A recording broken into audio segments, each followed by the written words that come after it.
தமிழ்நாட்டில் ஒரு சிறிய கிராமத்தில் அருண் என்ற இளைஞன் வாழ்ந்தான். அவன் மிகவும் ஏழை. தினமும் வேலைக்கு போனாலும் சம்பளம் போதவில்லை.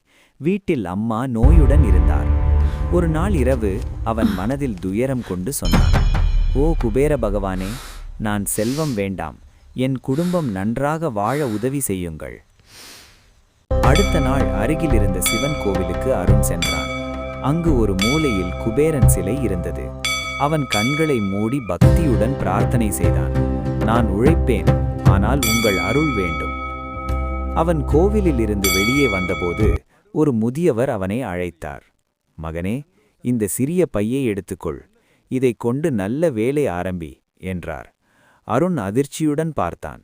ஆனால் அந்த முதியவர் சிரித்தபடி அங்கிருந்து மறைந்தார். அருண் வீட்டுக்கு வந்து அந்த பையை திறந்தான்.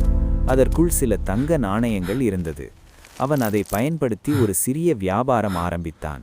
சில மாதங்களில் அவன் வாழ்க்கை மாற ஆரம்பித்தது. ஒரு நாள் மீண்டும் அந்த கோவிலுக்கு சென்றான். அங்கு குபேரன் சிலையை பார்த்தவுடன் அவன் அதிர்ந்தான். ஏனெனில் அந்த சிலையின் முகம் அந்த முதியவரைப் போலவே இருந்தது. அப்போது அவனுக்கு புரிந்தது, அந்த முதியவர் வேறு யாருமில்லை, குபேர பகவானே. அருண் செல்வம் வந்த பிறகும் ஏழைகளுக்கு உதவ ஆரம்பித்தான். அவன் எப்போதும் சொல்வான், "குபேரன் செல்வம் தருவார், ஆனால் நல்ல மனசு உள்ளவர்களுக்கு மட்டும்." இந்த கதையின் கருத்து, பக்தி பிளஸ் நேர்மையான உழைப்பு இருந்தால் குபேரன் அருள் கிடைக்கும்.